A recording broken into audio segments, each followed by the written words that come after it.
Good morning friends.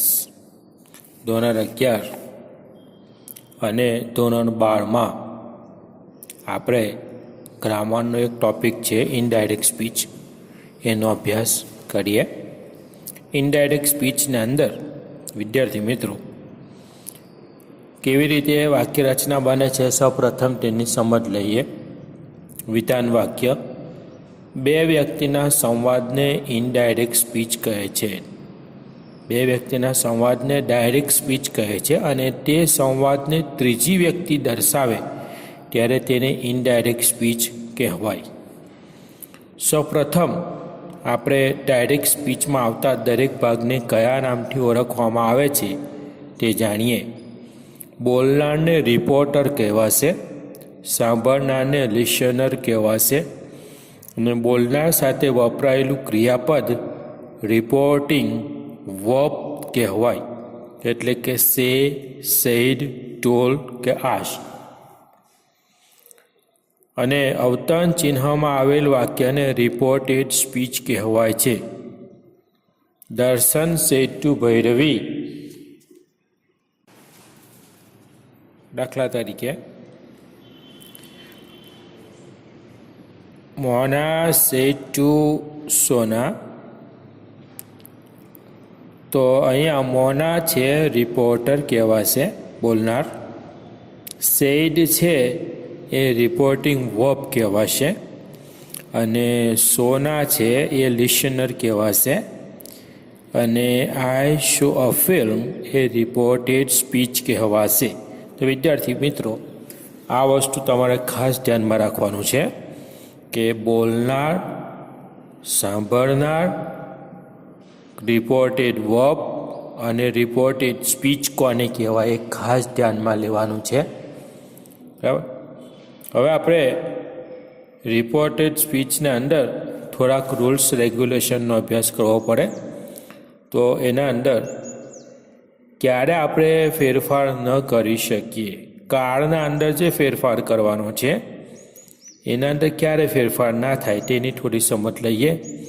તો reported વર્બમાં reported verb વર્તમાન કાળ કે ભવિષ્ય કાળમાં હોય તો રિપોર્ટેડ સ્પીચના કોઈ કાળમાં ફેરફાર થતો નથી. એટલે કે રિપોર્ટિંગ વર્બ સે, સેઝ, વિલ સે, શેલ સે આવે ત્યારે રિપોર્ટેડ સ્પીચના કોઈ કાળમાં ફેરફાર થતો નથી. ફક્ત અવતરણ ચિહ્ન નીકળી જાય અને વાક્ય ધેટથી જોડાઈ જાય છે. સર્વનામમાં અને બોલનાર અને સાંભળનાર પ્રમાણે થોડાક ફેરફાર થાય છે. દાખલા તરીકે Kavita says Savita is a nurse. જવાબ આવશે Kavita says that Savita is a nurse. તો વિદ્યાર્થી મિત્રો તમે જાણો છો કે આ પ્રમાણે જ્યારે રિપોર્ટેડ વર્બ વર્તમાન કાળમાં હોય કે ભવિષ્યકાળમાં હોય તો બોલાયેલા શબ્દો એટલે કે સ્પીચમાં કોઈ ફેરફાર થતો નથી. બીજું મહત્ત્વનો મુદ્દો એ છે કે રિપોર્ટેડ સ્પીચના અંદર વાક્ય દ્વારા સનાતન સત્ય કે વિજ્ઞાનના સિદ્ધાંત સૂચવાય તો પણ તેમાં કોઈ ફેરફાર થતો નથી. ફક્ત અવતરણ ચિહ્ન નીકળી જાય છે અને વાક્ય ધેટથી જોડાય છે. એટલે કે for example, geography teacher said the earth is round. The geography teacher said that the earth is round. તો વિદ્યાર્થી મિત્રો આ પ્રમાણે થોડાક સામાન્ય ફેરફાર થાય છે જેને તમે ધ્યાનમાં લેશો. બીજું છે she said the sun rises in the east. She said that the sun rises in the east. The geography teacher said the earth is round. The geography teacher said that the earth is round. Priest said, all men are mortal. Priest said that all men are mortal.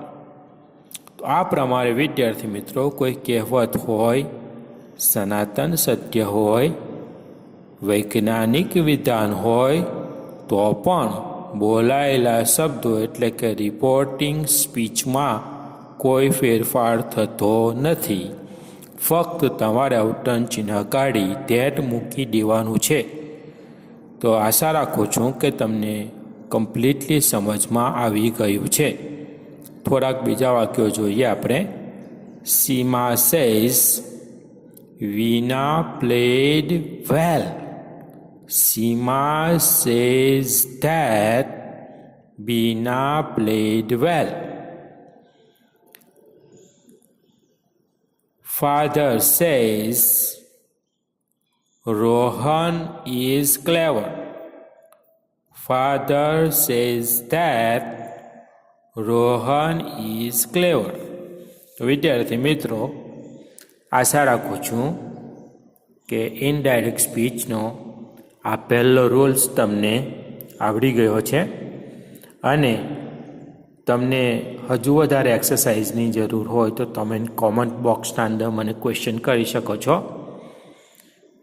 તમને વિનંતી કરું છું કે હવે પછીના જે ભાગ છે ઇનડાયરેક્ટ સ્પીચના પાર્ટ 2 અને ત્યાર પછીના આગળના જે ભાગ છે એ તમે ખાસ જોજો. એટલે સ્ટેપ બાય સ્ટેપ એક રૂલ્સને આપણે કવર કરીશું અને સમય જતાં તમે ઇનડાયરેક્ટ સ્પીચના અંદર નિપુણ થઈ જશો. તમે તમારી જાતની મોટા પેરેગ્રાફ પણ કન્વર્ટ કરી શકશો.